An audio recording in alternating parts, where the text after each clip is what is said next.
Our final presenter in this session is Mike Logan, who's the Chief Executive Officer of Dairy Connect. But that's only one of his skills and pieces of experience. He's been CEO of Dairy Connect recently in New South Wales, but he was before that a cotton farmer in Narrabri for 30 years and was the first farmer in the world actually to be certified as an environmental, under the environmental standard ISO 14001. He has been the director of Namoi Water, the Australian Rural Leadership Foundation, Cotton Australia, Land and Water Australia, and the CRC for Irrigation Futures. And he's also been chairman of the Cotton Research and Development Corporation. So Mike brings, as I said, a diverse range of experiences to this issue, so he's very well equipped to talk about some of the long-term perspective issues associated with investment in agriculture. So please welcome Mike Logan.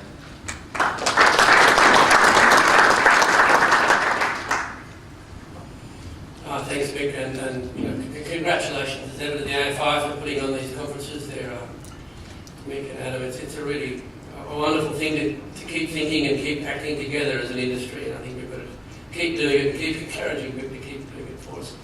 But before I start, I need to have the disclaimer. There isn't one. And there's no slideshow. I don't do that. I got some mixed messages about what I should be speaking, and Tommy wanted me to talk about sort of my personal story of the evolution of finance and capital and where I came from and ended up, and we wanted to talk more about the future and where I see it going. So I'll try and do both, but it's a good opportunity to do it both quite. I'll just skim across the top and give you the idea, but basically this story is about the blend of capital and people, and Professor Kingwell just mentioned the real challenge around people, and I think I agree with you that is the challenge, but the relationship between capital and people I think is not fully discussed, and I think it's something that needs to be developed.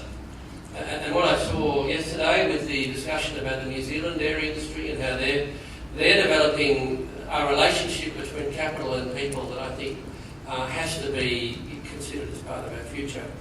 And my experience is from cotton. I'm personally an advocate for cotton, but I'm now professionally an advocate for dairy. And I've got to tell you, I didn't know anything about dairy when I came into the industry 2.5 years ago. And still don't know much, but I can see some stuff in dairy that's really, really interesting and challenging. So my personal story, I've been farming for 30 odd years, but my family companies and everything, our older generation than mine, I took it over in 1990 and I had a debt to equity ratio of 150%. So I actually had a negative net worth, which was pretty tough. And I made the foolish decision, I often think, to try and buy the farm back.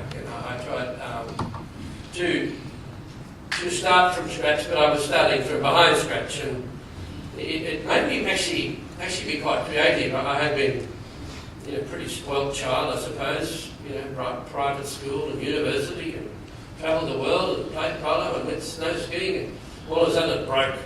And it was a heck of a wake-up call. But it also made me be very creative, and I did everything that's been discussed in the last 2 days about models to finance agriculture, I did. I managed farms. One was a deceased estate. I managed other farms. I share farmed. I leased. I was an investment manager where I charged a percentage and took a percentage of the profits. I went contract farming. I did contract development both here in Australia, and I even developed a grain and cotton farm in Indonesia. I did consulting, and I even did some value chain investment where we spun and marketed our own cotton as yarn. And in fact, I did that with a fellow called John McVeigh, who's now the Minister for Agriculture in Queensland. I went through all the perils of floods and droughts and divorce. And after 20 years, I owned the farm. I managed to do it. But the difficult thing across that 20 years was that that blend of capital and people was always my challenge. As I took on more and more farms, I needed more and more capital, and I needed more and more people. and I kept bringing on and trying to train people, but the first instance I needed the money, and I went through 4 banks in 11 years, and I went through innumerable secondary sources of funds. I can't even name them all, but there were lots. I forward sold cotton and borrowed against that. I took trade finance, I paid people 90 days, I took crop liens, I did everything I could, and I got through. But the worst of it all was that I had to suffer the ebb and flow of the bank mood. That it never ceased to amuse me that the banks would rush in and say, yeah, we don't lend you money. Then they'd say, now we want to go back. So I'd change banks again. And you'd find one that was just rushing in. You idiot. But I've come full circle, and it's now to the point where I'm not farming and I have a manager on my farm. And in fact, he's the same as me. He was one of my farm managers. He didn't have anything. And I sold him my farm machinery. I decided that the best thing to do was not own my machinery. So I went around all of my farmers and I said, I'm going to sell the farm machinery. I'm going to bring somebody in as a contractor. Are you all interested? And one of them stood his hand up, quite capable man, and said, yeah, I'm interested. And I was always amused. We had, at that stage we were running, I think, 4 farms and we had 4 tractors. Each farm had a tractor, and every time I had a farm meeting with the farm managers, they'd say, I don't know, we still need 4 farms, 4 tractors, 4 farms. And so I said, well, you know, you're going to buy the machinery, you know, you're going to buy all 4 tractors. Oh no, I only need 2. And he went on to develop other clients. I was obviously his first and main client, and all the people I was farming for, he came as part of my package, along with agronomists and the rest of the team we developed. And now he then leased a farm from another family just down the road, and he became my managing partner. So he is now he has a share, he runs his own business on my farm, and we share the profits in a sort of contract management shared sort of thing. So not only I start with nothing and survive, he too has started with nothing, and I think this is what's really interesting that we should be thinking about is how do we build people like that guy? You know, how in agriculture can we keep building people? And I think we need systems to do that. We need money to do that. You know, and I've seen a lot of money spent on R&D about capacity building. And I've chaired R&D corporations, and I've done that firsthand, but I honestly have never seen a dollar be successful. I think we're giving the people the wrong thing. We shouldn't be giving them money. We need to give them something more valuable, and that's time. And we as an industry, and we as elders, now I'm an elder, gosh, I never thought I'd get that old. We as older people in the industry need to be investing time in this next generation. And as I've now come into dairy, you know, I see it as rather more prevalent. The dairy situation in New South Wales is fascinating. It's wide open with opportunity. There's this enormous export market out there that the New South Wales industry does not have access to. There's no manufacturing capacity in New South Wales except for a little bit in Bega, which is a very long way from the rest of the industry, that can really access that export market. So in my new role with advocacy in dairy in New South Wales, the challenge has been how do we access that international export market? Because the dairy farmers in New South Wales have not made much money since deregulation. They made a bit in 08, and then the financial crisis came and it all fell off again. And the problem in New South Wales is that there's really only one channel to sell into, and that's the Coles and Woolworths channel. That's the supermarket channel.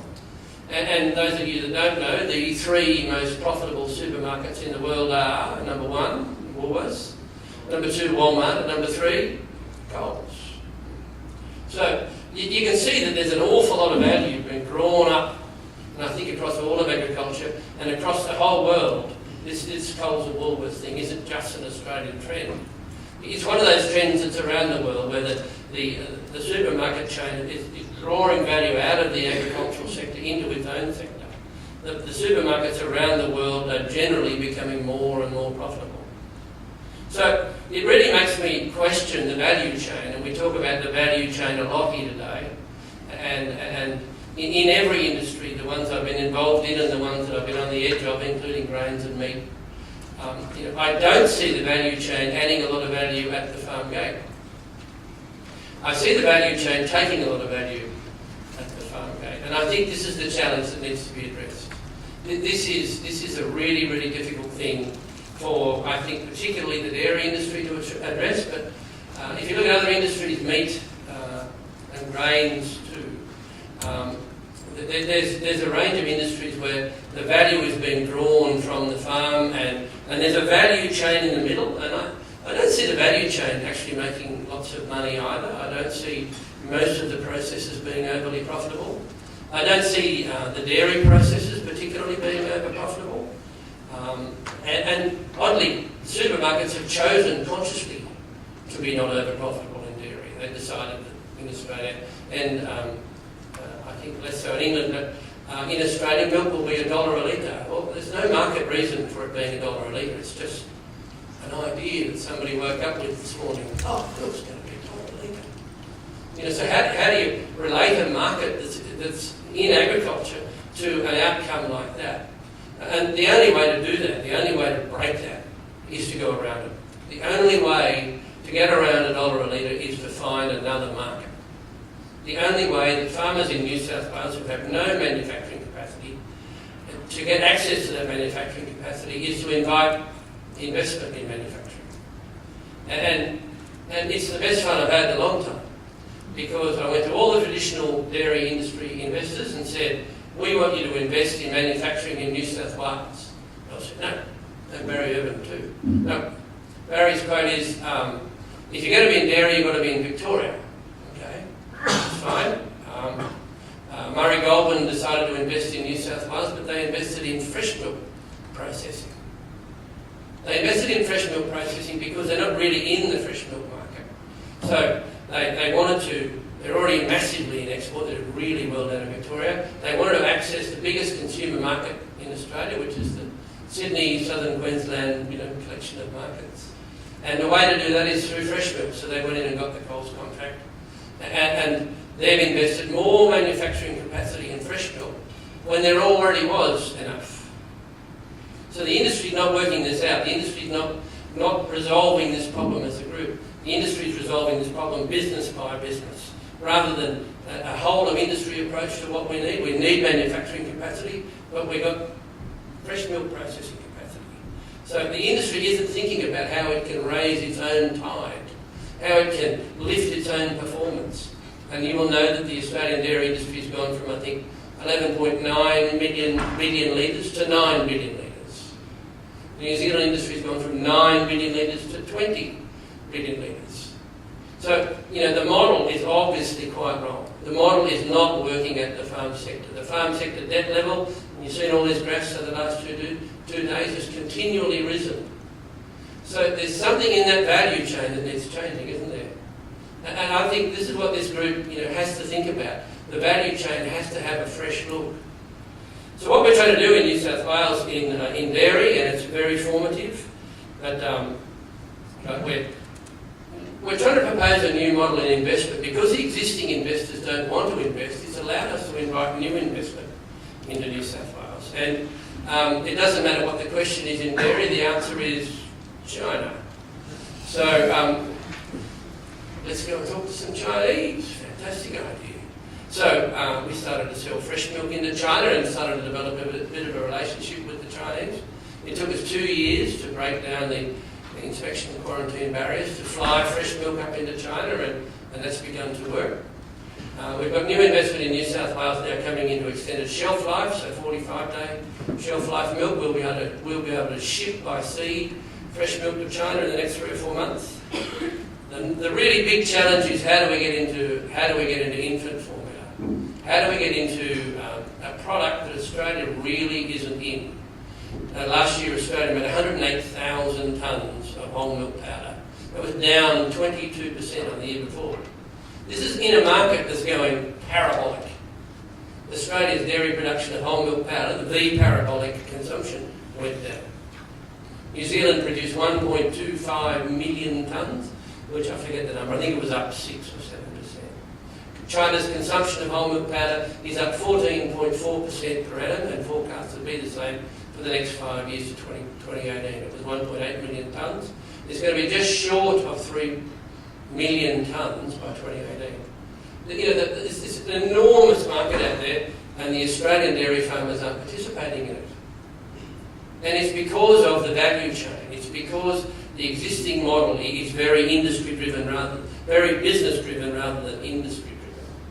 So this is what we've decided to try and redesign here in New South Wales, the value chain. So the value chain, is normally longitudinal. Why don't we make it circular? Why don't we look at it a whole new, different way? Why don't we stop having the farmer at one end and the consumer at the other, and we've got some people in the middle, and I'll call them gatekeepers. Remember when Grain Corp floated, everybody wanted to buy Grain Corp. Why do they want to buy it? It was a gatekeeper. That was the way to make money, a gatekeeper. So let's hold these two apart, and we'll be the gatekeeper. And that hasn't worked. So let's think about this another way. What's a new way to think about that? And what we're trying to do in New South Wales in dairy, and it's a bit radical, but we're trying to put these supermarkets beside the farmer. So the supermarket and the farmer can develop a relationship and even co-invest in the value chain. The supermarket and the farmer can actually do this together. What does the Chinese supermarket want? Well, the Chinese supermarkets want some pretty simple things. They want a guarantee of supply. They want the price volatility taken out of the market. But the most important thing the Chinese supermarket want is a guarantee of quality. The melamine thing is still fresh in their minds. And do you all know what happened to the people in the melamine infection? They were shot. The Chinese government has their attention. So if these supermarkets, who are now ultimately responsible, the manufacturer is no longer responsible. The supermarket is responsible for the quality. They need to stand beside the farmer and manage this circular. Think about it in a circular fashion. Manage this circular value chain where there's first stage processing, second stage processing, logistics, handling, shipping. Not very many middlemen, but just companies that provide a service. And who owns those? Well, the supermarkets and the farmers can own it together if they want. They can bring in separate investment and they can operate for a fee for service like a cotton gin does. The cotton gins are now very fee for service. So if that's the bottom half of the value chain, what's the top half? What's the bit that's missing in all of this? And of course that's finance and people. The finance and people are the two things that we've got to think about together. The finance has to be around building the people so that they can grow these businesses and meet the needs of these markets. Because the needs of these markets are the same as the needs of the farmers. What do the farmers want? They want to know that somebody's going to buy their product. They want to know that it's going to be at a profitable price, so within a band that is acceptable. And they want to be rewarded for the quality of the product that they deliver. And we keep talking about clean and green, but I've yet to see many people convert that to dollars. And I tried very hard in cotton. As Mick said, I was the first to be the environmental cotton farmer in the world. In fact, that's a bit of a contradiction in terms of an environmental cotton farmer. And John McRae and I went around the world trying to sell this idea that we were certified as environmental, clean and green. The first question everybody asked me, how much?